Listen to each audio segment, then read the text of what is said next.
রথযাত্রার দিন কাছে, তাই রানী রাজাকে বললে, চলো রথ দেখতে যাই।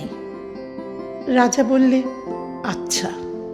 ঘোড়াশাল থেকে ঘোড়া বেরোলো, হাতিশাল থেকে হাতি। ময়ূরপঙ্খী যায় সারে সারে, আর বল্লম হাতে সারে সারে সিপাহী শান্তি। দাস দাসী দলে দলে পিছে পিছে চলল। কেবল বাকি রইল একজন, রাজবাড়ির ঝাঁটার কাঠি কুড়িয়ে আনা তার কাজ।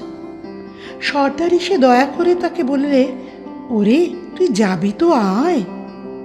সে হাত জোর করে বললে, আমার যাওয়া ঘটবে না। রাজার কানে কথা উঠল, সবাই সঙ্গে যায়, কেবল সেই দুঃখীটা যায় না। রাজা দয়া করে মন্ত্রীকে বললে, ওকেও ডেকে নিও। রাস্তার ধারেই তার বাড়ি। হাতি যখন সেইখানে পৌঁছল, মন্ত্রী তাকে ডেকে বললে, ওরে দুঃখী, ঠাকুর দেখবি চল। সে হাত জোর করে বলল, কত চলব? ঠাকুরের দুয়ার পর্যন্ত পৌঁছই এমন সাধ্য কি আমার আছে? মন্ত্রী বললে, ভয় কি রে তোর, রাজার সঙ্গে চলবি। সে বললে, সর্বনাশ, রাজার পথ কি আমার পথ? মন্ত্রী বললে, তবে তোর উপায়? তোর ভাগ্যে কি রথযাত্রা দেখা ঘটবে না?